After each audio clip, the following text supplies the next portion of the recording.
ಇವಾಗ ರೋಂಬಸ್ದು ಏರಿಯಾ ಮತ್ತು ಪೆರಿಮೀಟರ್ ಹೆಂಗೆ ಕಂಡುಹಿಡಿಯೋದು ಅಂತ ಹೇಳ್ತೇನೆ. ರೋಂಬಸ್ ಅಂದರೆ ಏನು ಅಂದರೆ 4 ಸೈಡೆಡ್ ಕ್ವಾಡ್ರಿಲ್ಯಾಟ್ರಲ್ ಇದು. ಆದರೆ ಎಲ್ಲ ಸೈಡು ಸಮ ಇರ್ತದೆ, ಆದರೆ ಎಲ್ಲ ಆ್ಯಂಗಲ್ ಒಂದೇ ಇರೋದಿಲ್ಲ. ಸ್ಕ್ವೇರಲ್ಲಿ ಏನಿರ್ತದೆ ಅಂದರೆ ಎಲ್ಲ ಸೈಡ್ಗಳು ಸಮ ಇರ್ತದೆ ಮತ್ತು ಆ್ಯಂಗಲ್ಗಳು 90 ಡಿಗ್ರಿ ಇರ್ತದೆ. ಆದರೆ ಇದರಲ್ಲಿ ಸೈಡ್ಗಳೆಲ್ಲ ಸಮ ಇರ್ತದೆ, ಆ್ಯಂಗಲ್ಗಳು ಸಮ ಇರೋದಿಲ್ಲ. ಇನ್ನೊಂದು ಅರ್ಥದಲ್ಲಿ ಒಂದು ಪ್ಯಾರಲಲೋಗ್ರಾಮ್ ಅಂದರೆ ಆಪೋಸಿಟ್ ಸೈಡು ಆಪೋಸಿಟ್ ಆ್ಯಂಗಲ್ ಸಮ ಇರ್ತದೆ.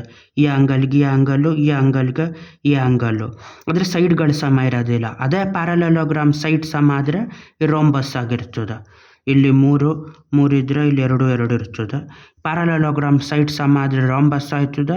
ಇಲ್ಲ ಸ್ಕ್ವೇರ್ ಥರನೇ ಅದು, ಬರೀ ಆಪೋಸಿಟ್ ಆ್ಯಂಗಲ್ ಈಕ್ವಲ್ ಇರ್ತದೆ. ಸೈಡ್ಗಳು ಸಮ ಇರ್ತದೆ, ಆ್ಯಂಗಲ್ಗಳು ಸಮ ಇರೋದಿಲ್ಲ. ಅದೇ ರೋಂಬಸ್ಸು. ಇದ್ರದ್ದು ಪೆರಿಮೀಟರ್ ಕಂಡುಹಿಡಿಯೋದು ಸುಲಭ. 4 ಸೈಡು ಸಮ ಇರೋದ್ರಿಂದ 4 ಸೈಡ್ಗಳನ್ನು ಕೂಡೋದು. 3 + 3 + 3 + 3 ಅಂತ. ಅದೆಷ್ಟಾಯಿತು? 3 3 6, 6 3 9, 9 3 12 ಈ ಥರ ಆಯಿತು. ಇನ್ನೊಂದು ರೋಂಬಸ್ ತೆಗೆದ್ರೆ ಇದರಲ್ಲಿ ಸೈಡ್ ಲೆಂತು 5 ಅಂತ ಕೊಟ್ಟಿರ್ತಾರೆ. ಇವಾಗಲೂ ಅಷ್ಟನ್ನು ಕೂಡೋದು, ಇಲ್ಲ 4 ಸತಿ ಕೂಡಬೇಕು ಅದನ್ನು. ಯಾವ ಥರ? 5 + 5 + 5 + 5 ಅಂತ ಕೂಡಿರ್ತಾರೆ, +5 ಅಂತ. 5 5 10, 10 5 15, 15 5 20 ಯೂನಿಟ್ ಆಯಿತು. ಅದೇ ಥರ ಇನ್ನೊಂದು ರೋಂಬಸ್ಸಲ್ಲಿ 7 ಯೂನಿಟ್ ಅಂತ ಕೊಟ್ಟರೆ ಸೈಡ್ ಲೆಂತು. ಇದನ್ನು ಕೂಡಿದಾಗ ಎಷ್ಟಾಯ್ತದೆ? 7 + 7 + 7 + 7 ಆಗಿರ್ತದೆ. ಅಲ್ಲಿಗೆ ಯಾವುದೇ ನೋಡಿದ್ರು 4 ಸತಿ ಕೂಡೋದಾಗಿರ್ತದೆ. 7 7 14, 14 7 21, 21 7 28. ಈ ಥರ 4 ಸತಿ ಕೂಡೋದ್ರ ಬದಲು ಸಿಂಪಲ್ಲಾಗಿ ಅದು 4 ಟೈಮ್ಸ್ ಆಫ್ ಸೈಡ್ ಲೆಂತ್ ಅಂತ ಗುಣಿಸ್ಬೋದು. 4 ಟೈಮ್ಸ್ ಆಫ್ 3 ಅಂತ ಮಾಡ್ಬೋದು. ಇದೆಷ್ಟಾಗಿರ್ತದೆ? 4 ಟೈಮ್ಸ್ ಆಫ್ 3, ಇದು 12 ಆಯ್ತದೆ. 4 ಟೈಮ್ಸ್ ಆಫ್ 3 ಅಂದರೆ 12. ಇಲ್ಲಿ 4 ಟೈಮ್ಸ್ ಆಫ್ 5, 4 ಟೈಮ್ಸ್ ಆಫ್ 5 ಅಂದರೆ 4 5 20 ಆಯಿತು. 4 ಸತಿ ಕೂಡಿರೋದ್ರಿಂದ ಅದೇ ಸೈಡ್ ಲೆಂತ್ನ 4 ಟೈಮ್ಸ್ ಆಫ್ ಸೈಡ್ ಲೆಂತ್ ಅಂತ ಮಾಡಿಬಿಟ್ಟು 4 7 28 ಅಂತ ಆಯ್ತದೆ. ಇಷ್ಟು ಪೆರಿಮೀಟ್ರು. ರೋಂಬಸ್ದು ತೀರಾ ಸುಲಭ. 4 ಟೈಮ್ಸ್ ಆಫ್ ಸೈಡ್ ಲೆಂತ್ ಮಾಡಿದ್ರೆ ಪೆರಿಮೀಟ್ರ್ ಆಯ್ತದೆ.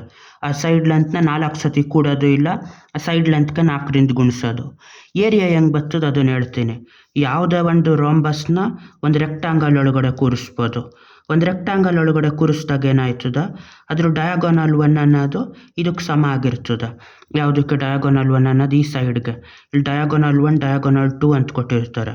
ಈ ಡಯಾಗೋನಲ್ಲು ಇದಕ್ಕೆ ಸಮ ಆಗಿರ್ತದೆ. ಇಲ್ಲಿ ಡಯಾಗೋನಲ್ 1 ಆಗಿರೋದು, ಡಯಾಗೋನಲ್ 2 ಆಗಿರೋದು ಈ ಸೈಡ್ ಲೆಂತ್ಗೆ ಸಮ ಆಯ್ತದೆ. ಈ ಥರ ಇದಾಯ್ತದಲ್ಲ, ಈ ಮಧ್ಯೆ ಡಯಾಗೋನಲ್ಗಳಿರ್ತದಲ್ಲ 4 ಟ್ರಯಾಂಗಲ್ಗಳಾಗಿ ಡಿವೈಡ್ ಮಾಡಿರ್ತದೆ. ಇಲ್ಲೊಂದು, ಇಲ್ಲೊಂದು, ಇಲ್ಲೊಂದು, ಇಲ್ಲೊಂದು.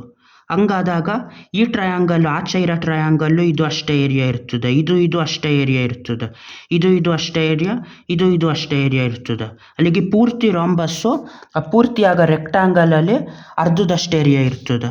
ಹಂಗಾಗಿ ಏರಿಯಾ ಆಫ್ ರೋಂಬಸ್ ಅಂದಾಗ ಹಾಫ್ ಟೈಮ್ಸ್ ಆಫ್ ಅದ್ರ ಟೋಟಲಲ್ಲಿ ಲೆಂತ್ ಪ್ಲಸ್ ಬ್ರೆಡ್ತ್ ಆಗಿರ್ತದೆ ರೆಕ್ಟಾಂಗಲ್ದು. ಅಲ್ಲಿ ಇನ್ನೊಂದು ಅರ್ಥದಲ್ಲಿ ಲೆಂತ್ ಬ್ರೆಡ್ತ್ಗೆ ಯಾವ್ದು ಸಮ? ಇಲ್ಲಿ ಡಯಾಗೋನಲ್ 1 ಮತ್ತು ಡಯಾಗೋನಲ್ 2 ಸಮ ಆಗಿರ್ತದೆ.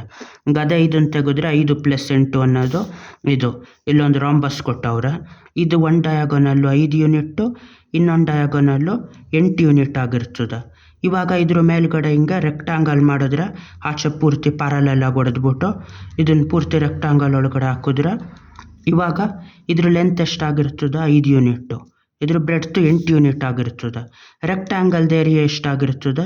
5 ಟೈಮ್ಸ್ ಆಫ್ 8 ಆಗಿರ್ತದೆ. 5 8 40 ರೆಕ್ಟಾಂಗಲ್ದ ಏರಿಯಾ. ಅದೇ ಏರಿಯಾ ಆಫ್ ರೋಂಬಸ್ಟ್ ಮಾಡಿದಾಗ ಅದೆಷ್ಟಾಯ್ತದೆ? ಹಾಫ್ ಆಗಿರ್ತದೆ ಅದ್ರದ್ದು. ಈ ಪೂರ್ತಿ ರೆಕ್ಟಾಂಗಲ್ಲು ಅರ್ಧದಷ್ಟು ಏರಿಯಾ ಇರ್ತದೆ. Half times of 5 times of 8, 5 8 40. ಇಲ್ಲಿ ಹೊಡಿಬೋದಿಲ್ಲ. 5 2 1 2 4, 4 5 20, 40 ಅರ್ಧ ಆಗಿರ್ತದೆ. ಯಾಕೆಂದರೆ ರೋಂಬಸ್ಸಲ್ಲಿ ಹೊಡೆದಿರೋ 4 ರೆಕ್ಟಾಂಗಲ್ಲು ಟ್ರಯಾಂಗಲ್ಗಳದ್ದು ಈ ಟ್ರಯಾಂಗಲ್ದು ಈ ಪೂರ್ತಿ ಡಬ್ಬದಲ್ಲಿ ಅರ್ಧ ಇರ್ತದೆ, ಈ ಪೂರ್ತಿ ಬಾಕ್ಸಲ್ಲಿ ಅರ್ಧದಷ್ಟು ಇರ್ತದೆ. ಈ ಟ್ರಯಾಂಗಲ್ದು ಇದ್ರಲ್ಲಿ ಅರ್ಧ, ಈ ಟ್ರಯಾಂಗಲ್ಲು ಇದರಲ್ಲಿ ಅರ್ಧದಷ್ಟು ಇರ್ತದೆ. ಎಲ್ಲ ಅರ್ಧ ಆಗಿ ಈ ಪೂರ್ತಿ ರೋಂಬಸ್ಸೇ ಈ ರೆಕ್ಟಾಂಗಲ್ದು ಅರ್ಧ ಇರ್ತದೆ. ಹಂಗಾಗಿ ಏರಿಯನ್ನು 8 5 40. ಈ ಒಳಗಡೆ ಹಾಕಿರೋ ರೆಕ್ಟಾಂಗಲ್ದು ಅರ್ಧದಷ್ಟು ಏರಿಯಾ. ರೆಕ್ಟಾಂಗಲ್ 40 ಸ್ಕ್ವೇರ್ ಯೂನಿಟ್ ಆದರೆ 20 ಸ್ಕ್ವೇರ್ ಯೂನಿಟ್ ಏರಿಯಾ ಆಯ್ತದೆ. ಅದೇ ಥರ ಇನ್ನೊಂದು ರೋಂಬಸ್ ತೆಗಿಬೋದು. ಇನ್ನೊಂದು ರೋಂಬಸ್ಸಲ್ಲಿ ಏನಂತ ಕೊಟ್ಟವ್ರು? ಒಂದು ಡಯಾಗೋನಲ್ಲು 6 ಯೂನಿಟ್ ಅಂತ ಕೊಟ್ಟಿರ್ತಾರೆ, ಇನ್ನೊಂದು 9 ಯೂನಿಟ್ ಅಂತ ಕೊಟ್ಟವ್ರೆ. ಇದೂ ಅಷ್ಟೇ. ಇಷ್ಟಪ್ಪ ದೊಡ್ಡದು ರೆಕ್ಟಾಂಗಲ್ ಒಳಗಡೆ ಹಾಕಿದ್ರೆ ಇದು ಏನಾಗಿರ್ತದೆ? ಈ ರಾಂಬಸ್ದು ಈ ಸೈಡ್ ಏರಿಯಾ ಇದ್ರದ್ದು ಏರಿಯಾ ಎರಡನ್ನೂ ಸೇರಿಸಿದ್ರೆ ಎಷ್ಟಾಯ್ತದ, ಇದ್ರದ್ದು 6 ಯೂನಿಟ್ ಆಗಿರ್ತದ, ಇದ್ರದ್ದು 3 ಯೂನಿಟ್ಟು. ಇದು ಈ ಟ್ರಯಾಂಗಲ್ದು ಲೆಂತ್ ಎಷ್ಟಾಗಿರ್ತದೆ 6 ಯೂನಿಟ್ಟು, ಬ್ರೆಡ್ತು 9 ಯೂನಿಟ್ ಆಗಿರ್ತದೆ. ಈ 6, 9 ಮಾಡಿದಾಗ ರೆಕ್ಟ್ಯಾಂಗಲ್ದು ಏರಿಯಾ ಎಷ್ಟಾಗಿರ್ತದೆ, ಏರಿಯಾ ಆಫ್ ಇದು ರೆಕ್ಟ್ಯಾಂಗಲ್ದು area length times of breadth. Length times of breadth ಆಗಿರೋದ್ರಿಂದ 6 ಟೈಮ್ಸ್ ಆಫ್ 9 ಆಯ್ತದೆ. 6 ಟೈಮ್ಸ್ ಆಫ್ 9 ಅಂದರೆ 6 9 54 ಸ್ಕ್ವೇರ್ ಯೂನಿಟ್ ಆಯ್ತದೆ. ಆದರೆ ಇದ್ರದ್ದು ಅರ್ಧದಷ್ಟು ಇರ್ತದೆ ರಾಂಬಸ್ದು. ಅರ್ಧದಷ್ಟು ಅಂದರೆ ಎಷ್ಟು, ಹಾಫ್ ಟೈಮ್ಸ್ ಆಫ್ ಇದು 54. 6 ಟೈಮ್ಸ್ ಆಫ್ 9 ಇಲ್ಲ 2 1 2 3 3 9 27 ಸ್ಕ್ವೇರ್ ಯೂನಿಟ್ ಆಯ್ತದೆ.